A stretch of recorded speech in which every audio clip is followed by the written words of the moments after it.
맑고 밝은 곳. 어네스트 해밍웨이. 밤도 훨씬 깊어서 카페의 손님도 모두 돌아가 버렸는데 노인 한 사람이 테라스의 전등에 비추어진 나무잎이 만들고 있는 그림자 속에 앉아 있었다. 낮에는 먼지투성이의 거리도 밤이슬로 말끔히 그치고 노인은 늦게까지 앉아 있는 것이 마음에 들었다. 노인은 귀가 들리지 않는다. 고요에 쓰린 깊은 밤은 노인에게도 그 차이를 느끼게 해주는 것이다. 카페의 안쪽에 있는 두 보이들은 노인이 조금 취해 있는 것을 알고 있었다. 좋은 단골 손님이지만 지나치게 취하면 술값도 내지 않고 돌아가 버리는 버릇이 있다. 그래서 노인한테서 눈을 떼지 않았다. 지난주에 놈은 자살을 기도했을 때 보이 한 사람이 말하였다. 왜? 절망했지. 뭐해? 아무것도 아닌 일에. 잘 아는군. 아무것도 아닌데 왜? 돈은 웬만큼 갖고 있으니까. 두 사람은 카페 입구에 가까운 벽 옆에 있는 테이블에 앉아서 테라스를 보고 있다. 테이블 모두가 텅텅 비어 있으며 노인 한 사람이 바람에 흔들리는 나무잎 그림자 속에 앉아 있었다. 젊은 여자와 사병이 앞길을 지나간다. 그 사병의 노쇠 금장이 가로등에 빛났다.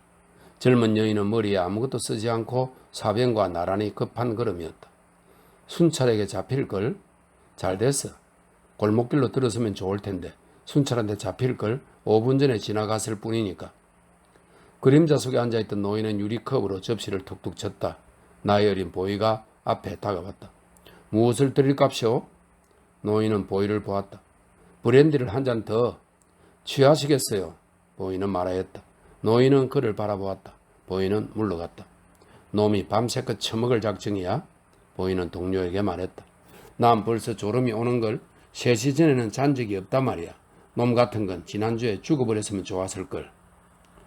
보이는 카페 안쪽 카운터에서 브랜디 병을 받아 접시 하나를 들고는 노인의 테이블로 힘있게 걸어갔다. 그는 받침 접시를 놓고 유리컵 하나 가득이 브랜디를 따라 놓았다. 당신은 지난주에 죽어버리는 게 좋았어요. 그는 귀가 먹은 노인에게 말했다. 노인은 손가락으로 신호하였다. 조금만 더. 보이가 유리컵에 더 따르자 브랜디는 넘쳐서 유리컵 아래의 받침 접시에 주르륵 흘러내렸다. 고마워. 노인은 말했다. 보이는 병을 가지고 카메인 쪽으로 되돌아갔다. 그는 또다시 동료와 같은 테이블에 앉았다. 놈은 취해버렸어. 그는 말하였다. 취해버리는 건 매일 밤 같이. 근데 왜 자살을 하지 않을까? 글쎄, 어떤 방법으로 했었대? 로프에 매달렸었대. 로프를 끊고 살려준 건 누구야? 놈의 조카 딸이지. 왜 살려주었을까? 자살로는 영혼을 구제받지 못하니까 그렇지?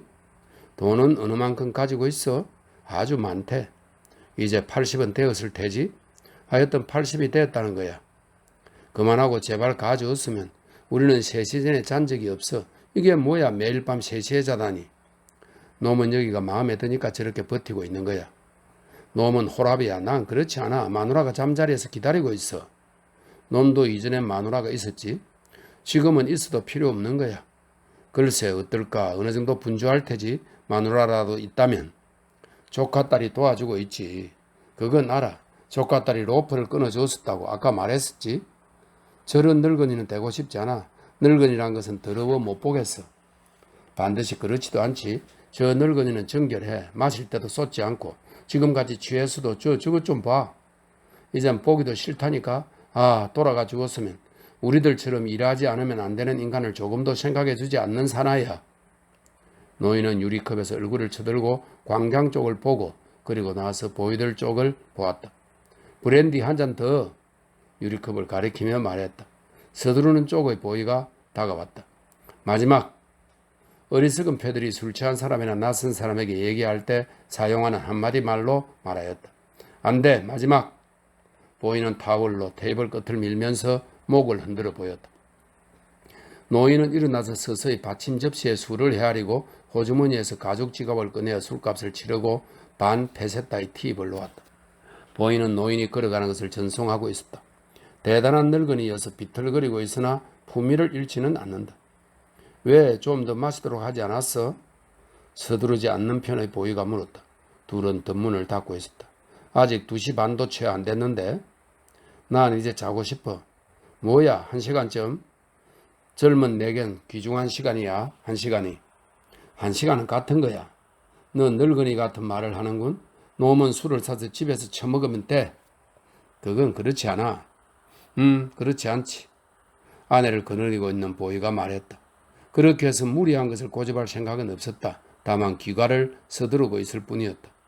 그럼 당신은 무섭지가 않아? 평상시보다 시간 전에 집에 돌아가도? 나를 모욕하려는 건가? 아니야, 여보게, 그건 농담일세. 뭐가 무서워? 서두르고 있는 보이는 덧문을 내리고 일어서고 있었다. 자신이 있지, 자신만만하단 말이야. 젊음이 있고 자신이 있고 일도 있다는 거지. 나이가 위인 보이가 말했다.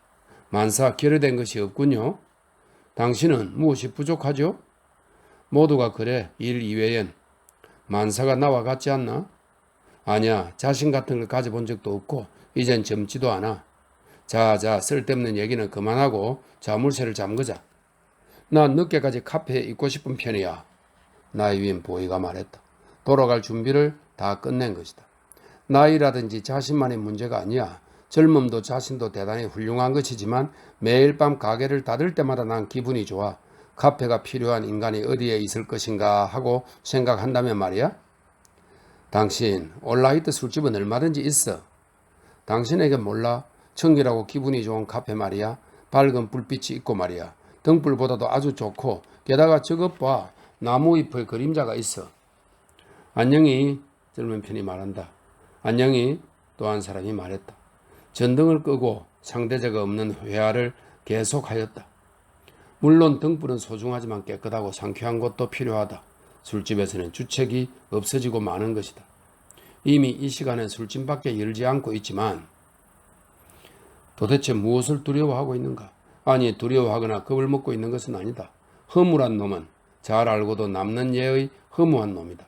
일체가 무이며 인간은 또 무이다. 그것만의 이야기로서 필요한 것은 불빛과 어떤 청결함과 질서와 그것뿐이다. 허무 속에 살면서 전혀 느껴지지 않는 인간도 있겠지만 나는 알고 있는 것이다. 일체는 무하고도 무하고도 무가 있을 뿐. 무이신 우리의 무여 그대 이름은 무이시기를, 또 그대 나라의 무이시기를, 그 마음의 무에 있어서 마찬가지로 무에 있어서도 무이시기를, 우리들에게 물을 나날의 물을 주시기를, 우리들에게 물을 무하게 하듯이 우리들에게 우리들의 물을 무로 하게 하라.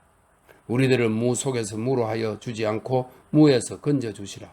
아, 무여, 무에 가득 찬 물을 축복하시라. 무는 임과 함께 있으라. 그는 선뜻 웃으며 번쩍번쩍 빛나는 전기 압력 커피 그릇이 있는 술집으로 들어갔다. 무엇을 마시겠습니까? 바텐더가 물었다. 무란 말이야. 또 돌아버린 입이군. 바텐더는 말하면서 달아나 버렸다. 적은 걸 한 잔. 보이가 말했다. 바텐더가 따라주었다. 불빛은 꽤 밝고 마음도 상쾌하지만 잘 닦아져 있지 않군. 보이가 말했다. 바텐더는 그가 있는 쪽을 보았으나 대답이 없다. 이젠 찌끄리기로 거북스런 시간이다. 또 한 잔 따르기로 할까? 바텐더가 물었다. 아니야, 이젠 됐어. 보이는 말하고 나가버렸다. 술집이란 놈은 웬일인지 마음이 내킨다. 깨끗한 불빛이 밝은 카페이면 전혀 딴 것이다. 자, 이 이상 아무것도 생각지 말고 방으로 돌아가라. 잠자리에 들어간다. 날이 셀 무렵에는 이럭저럭 잠들 수 있겠지. 결국은 단순한 불면증이 아닌가. 그는 중얼거렸다. 불면증이란 허다하게 걸려있음이 틀림없을 거야.